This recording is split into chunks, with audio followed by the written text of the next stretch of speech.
هذه إذاعة إرنا. المستمعات والمستمعين الأفاضل متابعي إذاعة إرنا حيثما كنتم وحيثما يصلكم بثنا، أهلا ومرحبا بكم في مستهل البرنامج العربي لهذا اليوم الاثنين 6 من يناير. كما عودناكم مستمعي ومستمعات الأفاضل نستهل برنامجنا معكم يعقب ذلك فاصل غنائي، ثم نقدم لكم حلقة جديدة من برنامجكم الأسبوعي تعليق على الحدث، ونخصص حلقة اليوم لتناول قرار البرلمان التركي تفويض الرئيس التركي إرسال قوات إلى ليبيا وتداعيات هذا القرار وتأثيراته على إريتريا وما جاورها من الدول المنطقة. قبل ذلك مستمعي ومستمعات الأفاضل أقدم لكم نشرة للأخبار فيما يلي أبرز عناوينها. وزير الخارجية الصيني يزور إريتريا ضمن جولة أفريقية. تقديم 3 إريتريين للمحاكمة بتهمة قتل مواطن لهم في تل أبيب. تزايد التوتر الإقليمي بعد قرار البرلمان التركي إرسال قوات إلى ليبيا، ومخاوف من انتشار وباء الإيبولا في الكونغو. المستمعين والمستمعات الأفاضل، كانت هذه عناوين النشرة، وإليكم تفاصيلها من إذاعة إرنا. هذه إذاعة إرنا. ذكرت المتحدثة باسم وزارة الخارجية الصينية السيدة جينغ شونغ بأن وزير الخارجية الصيني وانغ يو سوف يقوم بجولة أفريقية تشمل 5 دول هي مصر وجيبوتي وإريتريا وبوروندي وزيمبابوي.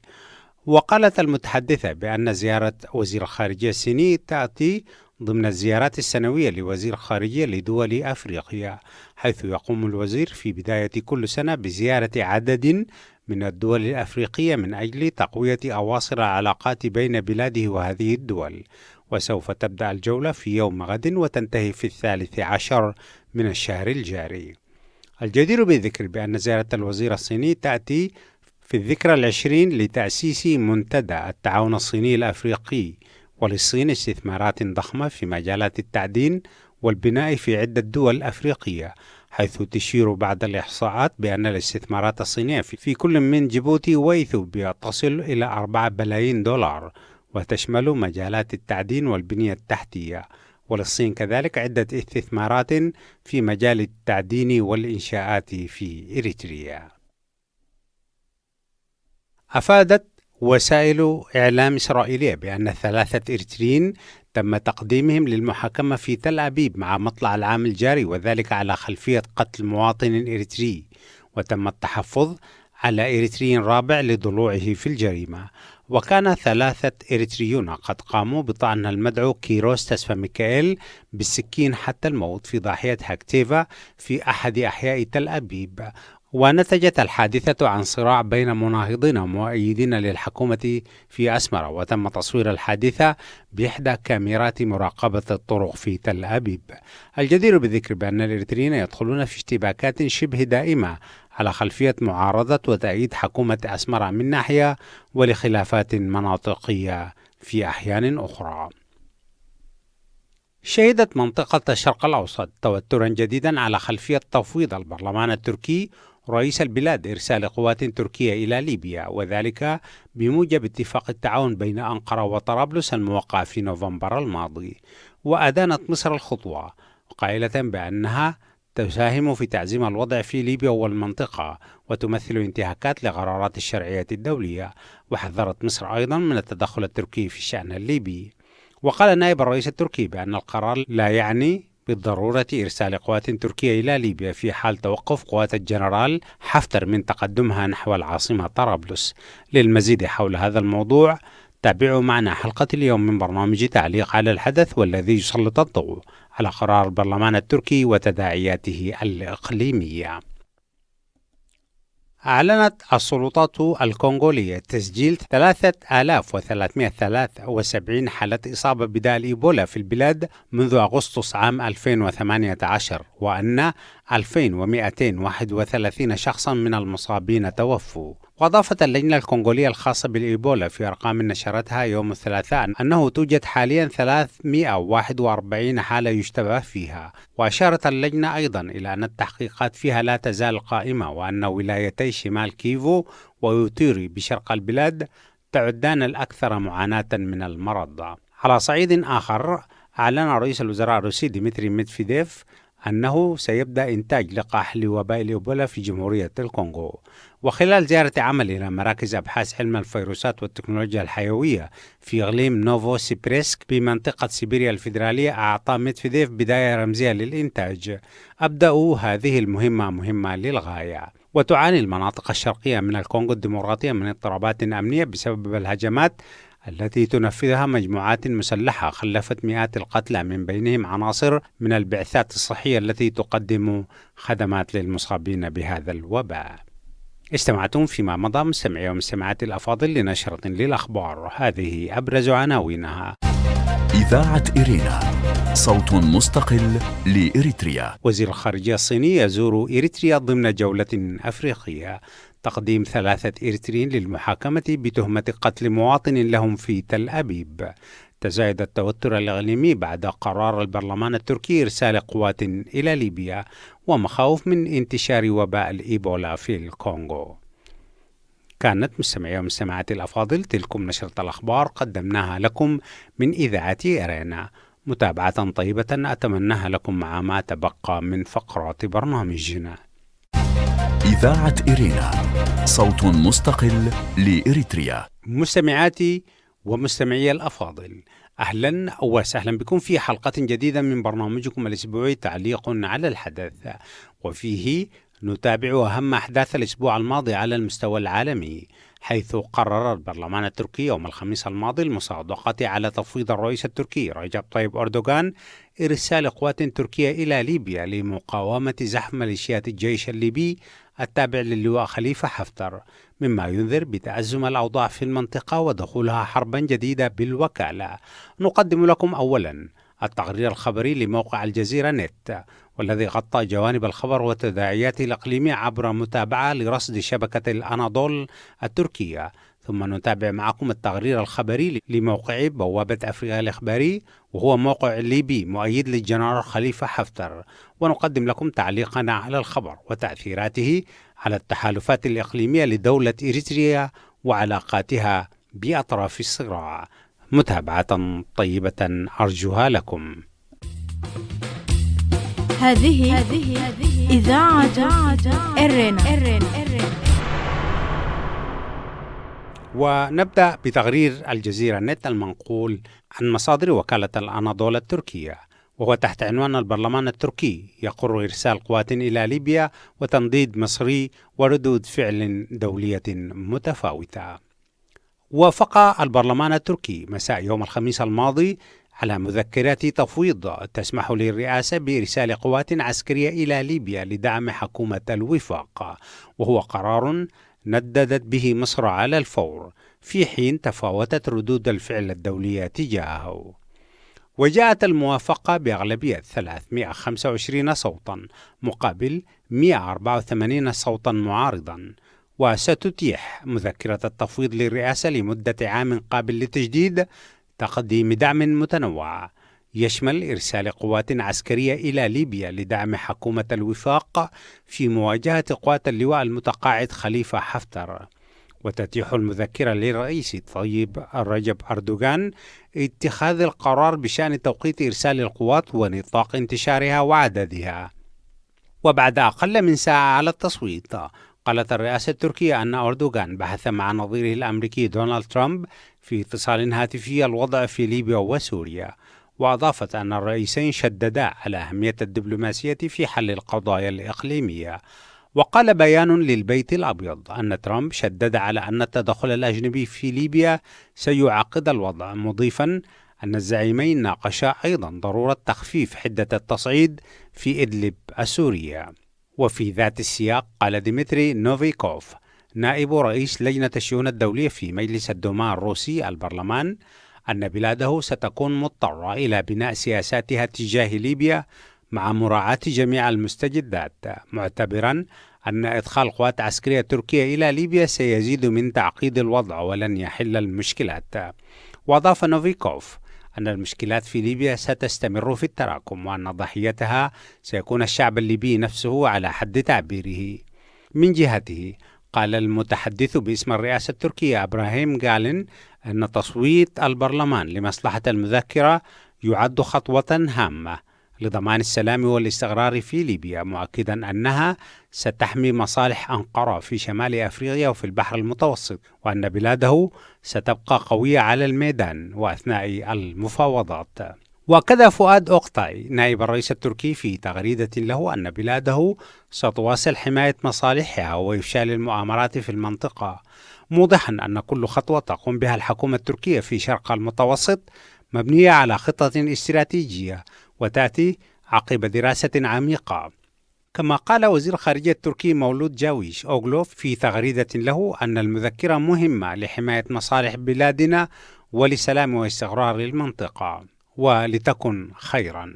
وانطلقت الجلسة الطارئة للبرلمان التركي في ظهر يوم الخميس لمناقشة مذكرة التفويض التي طلبها الرئيس أردوغان، وذلك استجابة لطلب رسمي من حكومة الوفاق الليبية بتقديم دعم عسكري من أنقرة لمواجهة هجمات قوات حفتر على طرابلس المستمرة منذ 4 أبريل الماضي. وقال مراسل الجزيرة نت أن أحزاب المعارضة حاولت بشتى الوسائل إقناع نواب حزبي العدالة والتنمية والحركات القومية للتصويت ضد القرار، ولكن لم يبدأ أن ذلك أدى إلى تغيير مواقفهم. وأضاف أن حزب الشعب الجمهوري كان الأكثر معارضة، حيث قال الحزب أنه بدلا من إرسال الجنود إلى ليبيا وعودتهم في توابيت يجب إرسال مقترح إلى الأمم المتحدة لتشكيل قوات حفظ سلام ترسل إلى ليبيا وتشارك فيها تركيا، مما أثار الجدل بين النواب. وقبل التصويت أعلن حزب الخير المعارض أنه سيصوت بالرفض على القرار. وقال زعيمة الحزب ميرال أكشنر في تصريحات صحفية أن إرسال قوات إلى ليبيا مسألة تهدد الأمن القومي التركي. هذه إذاعة إرنا. لازلتم مستمعاتي ومستمعي الأفاضل تتابعون التقرير الخبري لقناة الجزيرة حول قرار البرلمان التركي إرسال قوات تركية إلى ليبيا في متابعة من وكالة الأناضول التركية. وخلال مناقشة المذكرة قال رئيس لجنة الدفاع في البرلمان عصمت يلماز وهو نائب عن حزب العدالة والتنمية أن الهدف الأساسي من المذكرة هو إحلال الاستقرار ووقف إطلاق النار في ليبيا وتهيئة الأوضاع المناسبة للانتقال إلى حل سياسي. أما النائب عن حزب الشعوب الديمقراطي المعارض تولاي أوروج فوصفت المذكرة بأنها مذكرة حرب، مضيفة أن الحكومة أعلنت أنها لن تتخلى عن سياسة الحرب منذ اليوم الثاني من العام الجديد، ونقول لا لهذه المذكرة. بالمقابل قال النائب عن حزب الحركة القومية المعارض أركان أكجاي أن حزبه لن يقف إلى جانب الإمبرياليين الذين يدعمون حفتر، بل سيقف ضد من يدعمون ذلك الشخص غير الشرعي.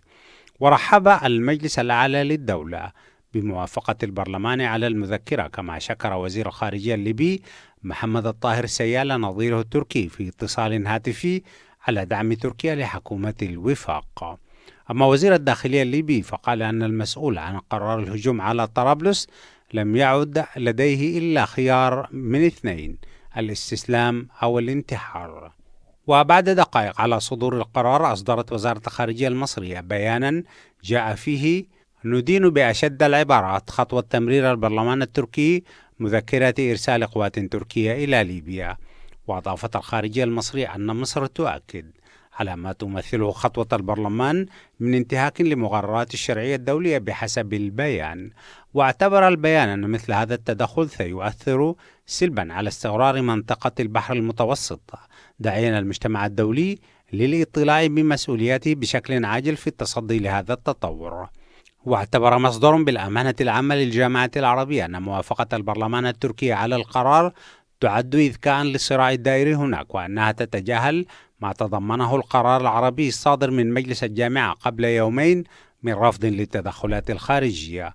وأوضح المصدر أن الأمين العام للجامعة أحمد أبو الغيط أجرى اتصالا هاتفيا مع الأمين العام للأمم المتحدة أنطونيو غوتيريش لبحث الموقف في ليبيا، واطلع غوتيريش على قلق الجامعة من التداعيات. في الجزائر قال وزير الشؤون الخارجية صبري بوغادوم أن بلاده ستقوم في الأيام القليلة القادمة بالعديد من المبادرات باتجاه الحل السلمي للأزمة في ليبيا، مؤكدا رفض وجود قوات أجنبية في ليبيا مهما كانت. وأضاف بوغادوم أن لغة المدفعية ليست الحل، أن الحل يكمن في التشاور بين جميع الليبيين وبمساعدة جميع الجيران وبالأخص الجزائر على حد تعبيره.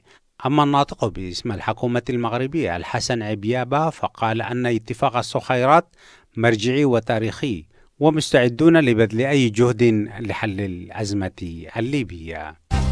إذاعة إرينا، صوت مستقل لإريتريا. استمعتم فيما مضى مستمعي ومستمعاتي الأفاضل إلى تقرير الجزيرة نت، والمعتمد كليا على تقارير وكالة الأناضول التركية. وفيما يلي نقدم لكم التقرير الذي قدمه موقع بوابة أفريقيا الإخباري المؤيد للجنرال خليفة حفتر.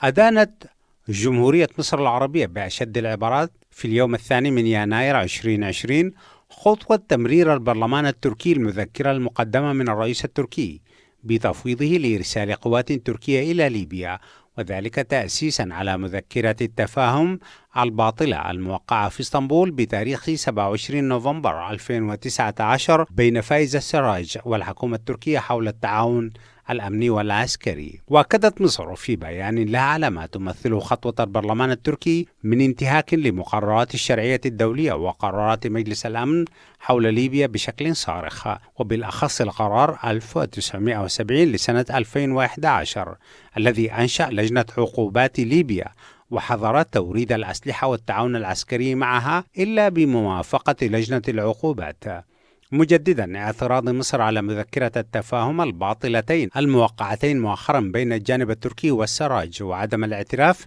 بأي إجراءات أو تصرفات أو آثار قانونية قد تنشأ عنهما نتيجة مخالفة إجراءات إبرامهما للاتفاق السياسي الليبي الموقع بالصخيرات في ديسمبر 2015، وبالأخص المادة 8 التي لم تخول السراج صلاحية توقيع الاتفاقيات بشكل منفرد، وخولت في ذلك المجلس الرئاسي مجتمعا، واشترطت مصادقة مجلس النواب على الاتفاقيات التي يبرمها المجلس الرئاسي. وحذرت مصر من مغبة أي تدخل عسكري تركي في ليبيا وتداعياته، وأكدت مصر أن مثل هذا التدخل سيؤثر سلبا على استقرار منطقة البحر المتوسط، وأن تركيا ستتحمل مسؤولية ذلك كاملة، مؤكدة على وحدة الموقف العربي الرافض لأي تدخل خارجي في ليبيا، والذي اعتمده مجلس جامعة الدول العربية في اجتماعه في 31 من ديسمبر 2019. كما ذكرت بالدور الخطير الذي تلعبه تركيا بدعمها للتنظيمات الإرهابية وقيامها بنقل عناصر متطرفة من سوريا إلى ليبيا، مما يبرز الحاجة الملحة لدعم استعادة منطق الدولة الوطنية ومؤسساتها في ليبيا مقابل منطق الميليشيات والجماعات المسلحة الذي تدعمه تركيا، ويعوق عودة الاستقرار في هذا البلد العربي، فضلا عن أي احتمال للتدخل العسكري التركي في ليبيا، باعتبار أن هذا التطور إنما يهدد الأمن القومي العربي بصفة عامة والأمن القومي المصري بصفة خاصة، مما يستوجب اتخاذ كافة الإجراءات الكفيلة بحماية المصالح العربية من جراء مثل هذه التهديدات. هذا ودعت مصر المجتمع الدولي للاطلاع بمسؤولياته بشكل عاجل في التصدي لهذا التطور المنذر بالتصعيد الإقليمي وأثاره الوخيمة على جهود التوصل عبر عملية برلين لتسوية شاملة قابلة للتنفيذ تقوم على معالجة كافة جوانب الأزمة الليبية من خلال المسار الأممي. هذه إذاعة إرينا. لازلتم مستمعي ومستمعاتي الأفاضل تستمعون إلى التقرير الذي قدمه موقع بوابة أفريقيا الإخباري المؤيد للجنرال خليفة حفتر. ويواصل موقع بوابة أفريقيا القول: وذكر تقرير للأمم المتحدة أن تركيا أرسلت بالفعل إمدادات عسكرية إلى حكومة الوفاق الوطني على الرغم من حظر تفرضه الأمم المتحدة، وتقول أنها ستواصل دعمها وتتلقى قوات حفتر الدعم من روسيا والأمارات ومصر والأردن.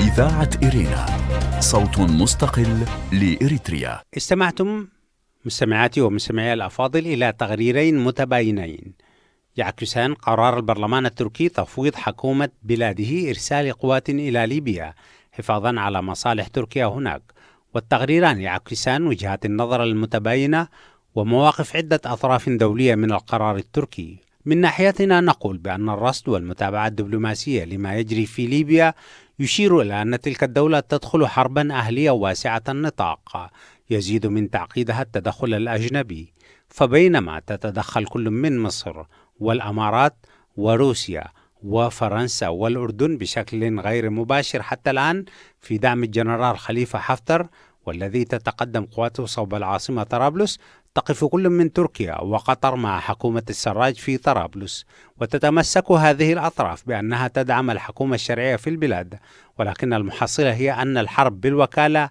أصبحت على الأبواب. هذه إذاعة إرينا. القرار التركي جاء بعد أسبوع واحد من الزيارة التي قام بها الرئيس إيسياس أفورقي إلى الأمارات العربية المتحدة، والمعروف بأن إريتريا وبعض فض تحالفها مع الدوحة أصبحت ترمي بثقلها الإقليمي كله وراء حكومة أبو ظبي وتجني أرباحا مادية هائلة من تلك الخطوات، ولكن لا تصرح بأي شيء بهذا الخصوص.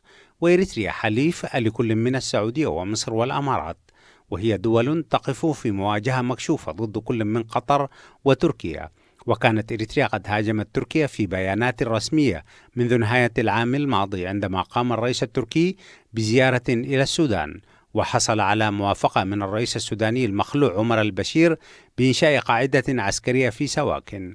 وهنا ثارت ثائرة إريتريا واتهمت تركيا بزعزعة أمنها القومي ومحاولة إعادة أمجاد الإمبراطورية العثمانية الغابرة.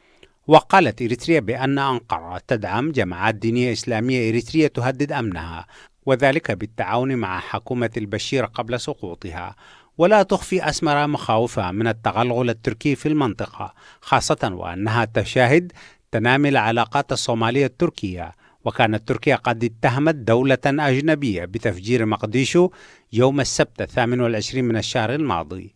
ويزيد هذا العنصر من التعزم ويزيد أيضا من اتساع رقعة الصراع.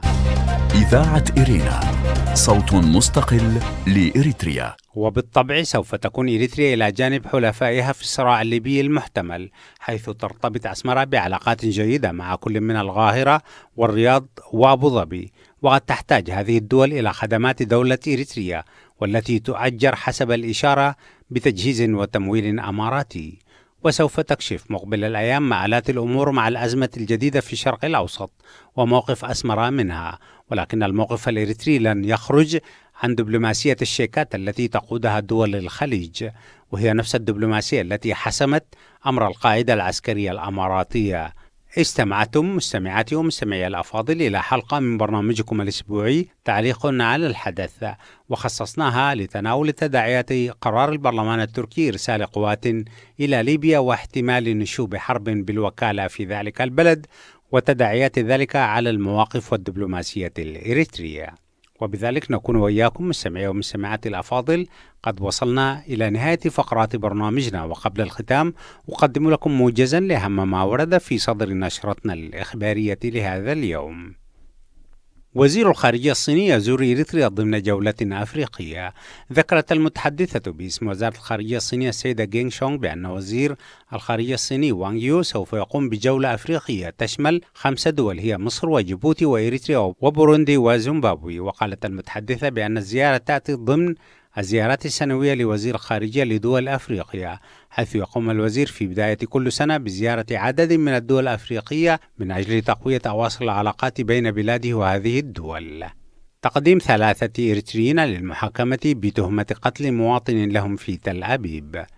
أفادت وسائل الإعلام الإسرائيلية بأن 3 إريتريين تم تقديمهم للمحاكمة في تل أبيب مع مطلع العام الجاري، وذلك على خلفية قتل مواطن إريتري، وتم التحفظ على إريتري رابع لضلوعه في الجريمة.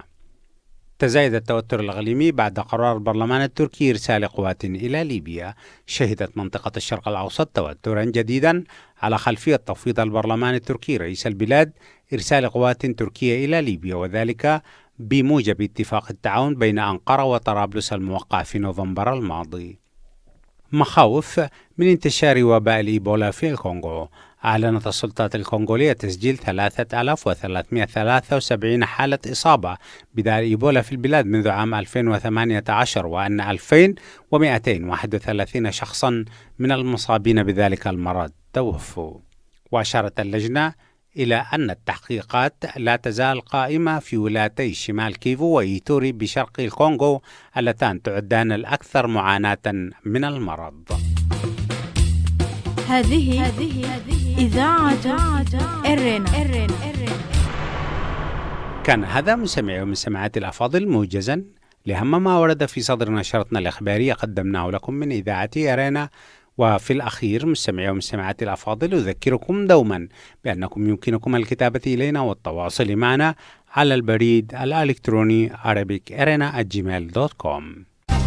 إذاعة إرينا، صوت مستقل لإريتريا. وحتى الملتقى بكم مستمعاتي ومستمعي الأفاضل في برامج إذاعة إرينا المقبلة. لكم من محدثكم فتح عثمان ومن زملائي في الإذاعة أطيب التحايا، ودمتم في رعاية الله وحفظه وأمانه. هذه إذاعة إرنا.